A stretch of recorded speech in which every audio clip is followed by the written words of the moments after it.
Well, you'll see this in the morning, but it's afternoon for me, so good afternoon, everybody. Today we're going to take a look at an oddball knife I found at a sporting goods store in my neighborhood. This is Outdoorlife. It's not something I've seen in many stores.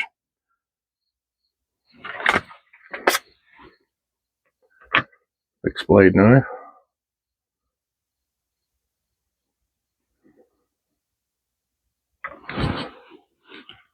But yeah, stay tuned here, guys, and we'll put this thing through the paces and see if it's worth anything.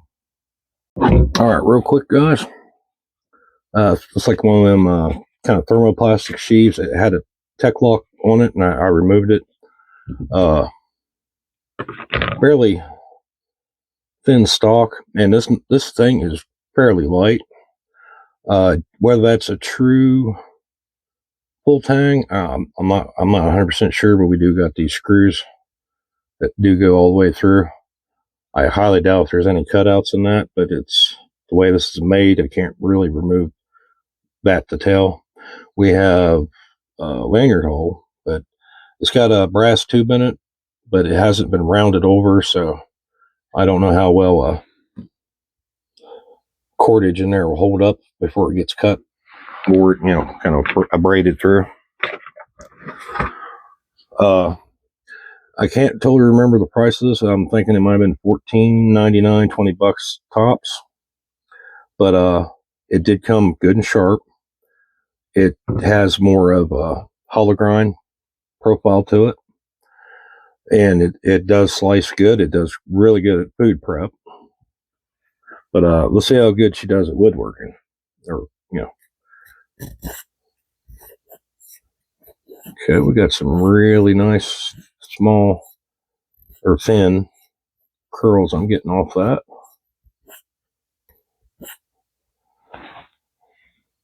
Which I like. And if you notice too, this has a slight little bit of a recurve to it in there. A little bit of that going on right through there. But it's not enough as if you were honing or sharpening this knife. It's pretty slight, so it really doesn't interfere with normal hand sharpening with stones and stuff. So that's definitely a bonus. All right, guys, we're at our remnants of our ugly stick here. And that's, hardly much force at all required. Good sharp.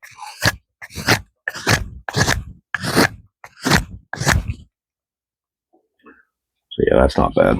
Not bad at all. Moving right along, let's get some cordage here. Oh yeah, yeah, like it wasn't even there. Yeah, this is not going to be much of a challenge here. We'll double it up nonetheless.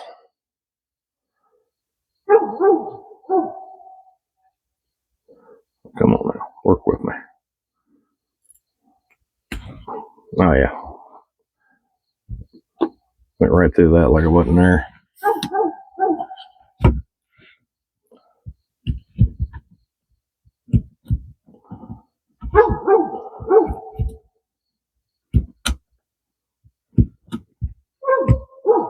Pretty decent.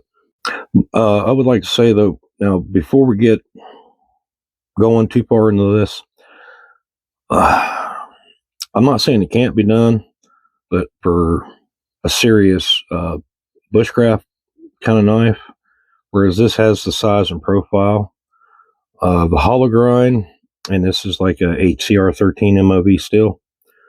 You got to be real careful with that, because if you want to use this to batten through wood, it's a risky with a hollow grind. Nonetheless, I'm going to do it. Since you guys took the time to watch my video, I'm not going to leave you without battening through some wood.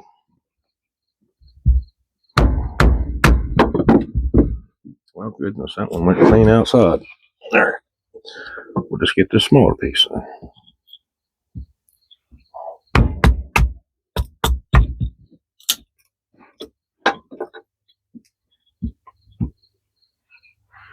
Okay,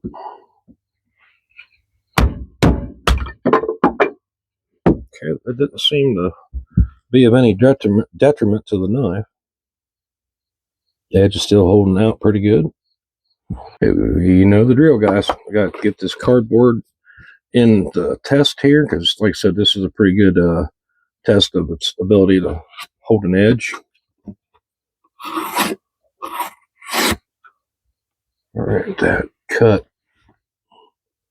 pretty decently clean. There's one little spot down here I did feel a little bit more resistance, but yeah, right there. So that needs a little bit of honing, but it's still doing all right.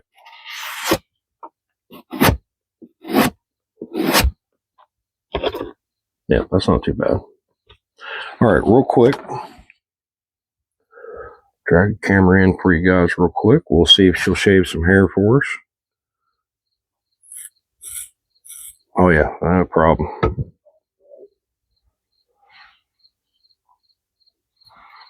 Yeah, sorry for the hands, guys. I've been on the job where we're reclaiming some fields and stuff. There's a lot of briars and all the bulbs and stuff. So yeah, I've been getting the hands all tore up. Don't like working with gloves, so I'm stubborn. Okay, so what do I think about the Outdoorlife fixed blade knife? For what it is, it's not bad. Like I said, it's not going to be my first choice for a bushcrafting knife because of the hollow grind. But for a hunting knife, field dressing an animal and then processing the meat after the fact, I think it'll work just absolutely fantastic. It's fairly affordable. And the sheath, whereas it's not a true Kydex, it's decently tough, and it'll last for many, many, many years without any issues. And the only thing it really could have used that I don't see on it is a drain hole. But then you could take a small drill bit yourself and drill a hole on both sides of that, or at an angle, straight through if necessary. That way you got a little bit of a weep hole in case you do get water in it. But this is stainless steel though. Grip, pretty comfortable. I gotta say the handle design, as basic as it is, and maybe that's why it's that good. It's just a simple basic, very comfy. These ribs on there give it a pretty good grip, and this is kind of a hard. I wouldn't say it's not like super hard. It's got a slight bit of give to it. It's pretty stiff, but it's not enough to where it's like gouging out your hands. If someone does interested in getting one of this, like I said, keep in mind you may want to dedicate this for animal processing, like white-tailed deer or something like that. Or, I mean, it's not even a bad have for a kitchen knife, or is how well you can process meat with it. Super slicey, that hollow grind. The edge that mine came with was very sharp, so that's always a bonus when you don't have to worry about sharpening your knife beforehand. With that, guys, I appreciate your time. Thank you all for tuning in, and we made it to 1,000 subs, so that's amazing. I couldn't done it without all you guys, and some other channels that have given me a shout out along the way. It's less than a year, and I got to 1,000 subscribers, so that's amazing. So, with that, I'm going to start slowly building up, putting together another giveaway kit. I got a real close friend who's going to donate some items as well. So with that, everybody, I'll see y'all in their video.